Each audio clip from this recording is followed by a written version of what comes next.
Hello again, and thank you for watching this course on Splunk Core User. In this video, we're going to be talking about time ranges, working with time ranges in Splunk. Before our demo, let's have a brief overview of what each of the time range options provide in Splunk. So you probably remember the time range selector, which I've been using, but I typically use all time because we are using data that comes from files, right? Static files. So I haven't needed to actually be very specific about time. When you use Splunk in production, working with time ranges is crucial. Why? Well, because you don't want to search for millions and millions of events to find sort of a needle in a haystack. You want to be as specific as you can. So Splunk gives you a lot of options to narrow down your search based on time.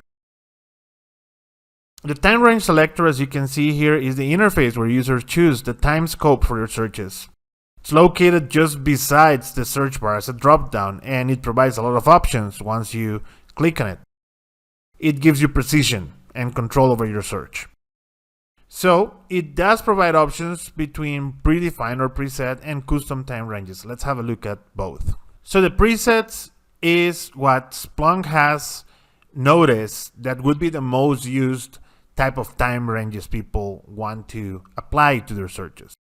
So they give it in a nice format which is very easy to navigate and very easy to apply. Now those presets, again, because they are based on what they have analyzed people use the most, are categorized into real-time, relative, and other. We're going to talk about each type of time range in subsequent slides. But for the time being, notice that, say for instance, last 15 minutes, today, previous week, those are pretty common settings, all right? So this is like the quick and easy way to filter data based on time. But it goes without saying that this does not satisfy every possible need. So let's talk about real time. So real time, of course, it's very expensive processing wise, but the benefit of it is that it continuously updates. So you do your search and it'll continue to show events as they are ingested by Splunk or generated by Splunk. So this is useful for live monitoring, for troubleshooting, especially if you're in an active incident, you really want to know what's happening second by second. Well, that's going to keep refreshing on your screen and sending you new events as they come in. That's why you would use real-time monitoring. Examples of real-time ranges, real-time last 15 minutes. So shows data for last 5 minutes, but it's going to continuously update it. Real-time all time just constantly shows new incoming data as it arrives, plus everything that's before that. So you got to be careful with these options, right? So again, pros, immediate visibility of incoming data. Cons, can be very resource intensive. Relative is interesting. So relative allows you to choose a period for data relative to the present time. So examples of this is last 30 minutes, last 24 hours, last 7 days. Depending on your job role, this could be used a lot. And unlike real-time searches, they are fixed ranges that will retrieve a set amount of historical data up to the present moment. Or, as you can see in the screen, you can use a snap to beginning of the current hour so that it doesn't show up to this present moment, but up to the beginning of the current hour when the search is run. Same as in the earliest option. So it's ideal for analyzing historical data with a defined cutoff, but it's not really suited for live monitoring. If you want that, then it's real time, as we saw before. So again, let's just briefly compare real time versus relative. So real time continuously updates with incoming events. It's best for monitoring live incidents, can consume more system resources, but then relative pulls static data relative to the current time. It is best for reviewing specific historical periods, and it's more resource efficient. Then we have date range and date and time range. That is basically to specify date and time range. I did not put a slide for that, but I'm going to show it in the demo. And it's pretty easy to understand because it's self-explanatory.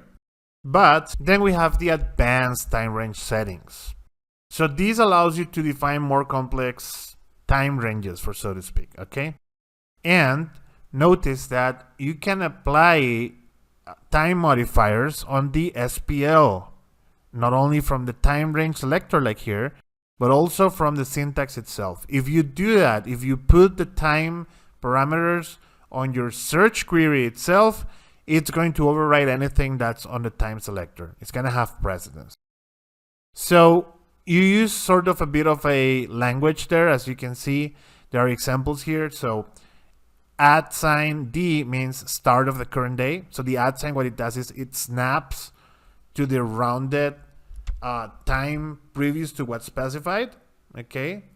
So if you do -2D @D, it's 2 days ago at the start of the day. Okay. And if you do -1H, for instance, it's 1 hour ago from the current time. So it allows precision when querying data for custom intervals. If you get used to this, you'll probably prefer it, because it's just, you learned it once, I guess, or you learned it, and once you learned it, you can just apply it to the search, and everything that's syntax kind of flows faster once you manage it. So it's a matter of preference. You can also choose advanced time ranges from the selector. It's perfectly okay if you're a GUI person, more of a CLI person. That's always going to be a matter of preference. Okay. For time range abbreviations in SPL, for when you're typing these in the search bar, it's important to know the kind of the syntax pieces that allow you to specify things. So an S for seconds, an M for minutes, H for hours, D for days, W for weeks, month for months, Y for years. And some examples here: -5M, last 5 minutes, -1H @H, the last hour starting from the top of the hour, and -7D, the last 7 days. All right, so before this gets too dry, let's go ahead and demonstrate it. Right on, so let's begin now. Let's start with using some of the presets that Splunk provides us. And I'm going to be using the index internal, because that's constantly generating events. It's just an internal index from Splunk. So let's start with the presets. First one is a real-time 30-second window. Let's just press that. Let's just click on that. Sorry. And so what we see is that it starts from the event in the last 30 seconds from where I started the search. But it's going to keep updating. Look how things move. The timeline, the events increase. That's because it's monitoring real time. So I'm going to stop it now. Okay. Let's go to relative. So probably the easiest one here, today. So that's going to show me all of the internal events that the Splunk internal index has generated today. See that it's a lot of them. Again, because it's recording the actual Splunk system operations, for so to speak. And so there is a time range there of 22 hours that spans 22 hours, and then with certain peaks in certain time frames. Now I went to relative and last 15 minutes. Again, we're doing the presets here. So this is what it's seeing in the index internal for the last 15 minutes. So that's the presets. Again, it's easy to access, quick and easy way to filter by time in Splunk. Now let's go to relative. So relative to the current time. So you see here there is a default of 15 minutes ago. And so I'm going to put there something else. So let's say I want to look at 2 hours ago. So 2 hours ago, I changed the selector. We're not doing snapping at the earliest, but at the latest, let's say I don't want to see them until now, but until the beginning of this hour. So we can do that as well. So I can apply that. And yeah, it's going to show me events that start at the beginning of the hour for the last 2 hours. To see that clearer, I'm going to do a sorting command. So sort by time. And this is a way to kind of quickly verify when the events begin. So what's the earliest event that I have? And in this case, because it's for the last 2 hours, first one here is at 7:24, based on my current time, that is, of course. So that's a relative, right? And now we can go real time, and it's pretty much what we did in the preset, but I'm gonna start 15 seconds ago. And again, it's gonna show me for the past 15 seconds plus is gonna keep updating. You can see how it moves, right? That the event timeline moves, the events match keep increasing because this is monitoring real time as it happens. Again, useful for incidents, useful for troubleshooting things in real time. I'm gonna stop it now. Now, let's have a look at the two options we didn't see in the slides, the date range and the date and time range. Let's start with the date range. So, let's say I want to see events on a different index now, okay? So I want to check for the tutorial data.zip index, or well, source, not index really. And then I'm gonna do a, before September the 12th. So I want to see what's in that data set from before September the 12th. So sure enough, I'm getting my events before September the 12th. You can see there it says Wednesday, September 11, 2024. And I get a lot of them. Okay, so that allows me to focus on a specific time range. Useful when you have like a window of when things happen and you want to see what exactly was going on at the time. Now, date and time range, the difference, of course, is it allows me to specify a time. So I'm going to do that. So I'm going to choose, again, September the 12th from 8. So that's 8 in the morning, right? Because it's using 24-hour scheme. And I'm going to say to the 13 at the 15 hours, so 3 p.m., right? 15 hours and 30 minutes. We can go specific even to the second, right?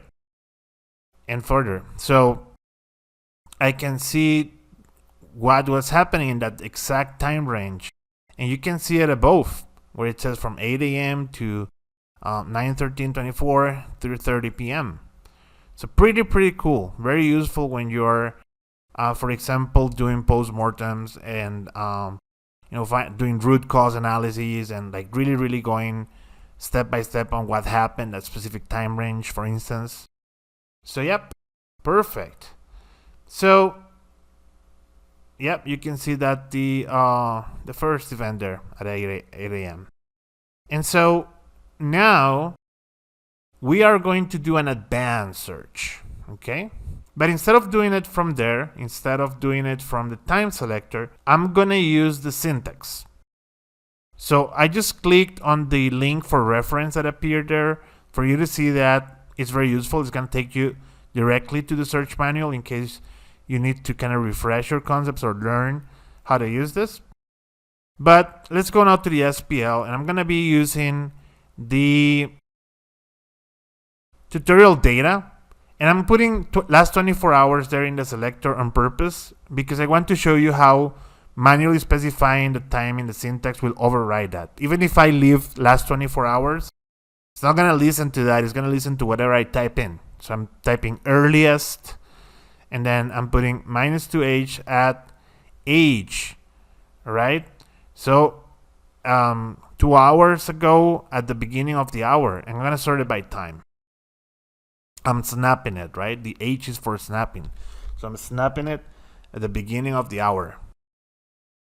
And you can see that I'm also sorting it. So 2 hours earlier at the beginning of the hour is 7 p.m. Sorry. Okay. And so there you go. This is an example of using the advanced time modifiers from the SPL itself. Again, it's gonna override the one that says last 24 hours.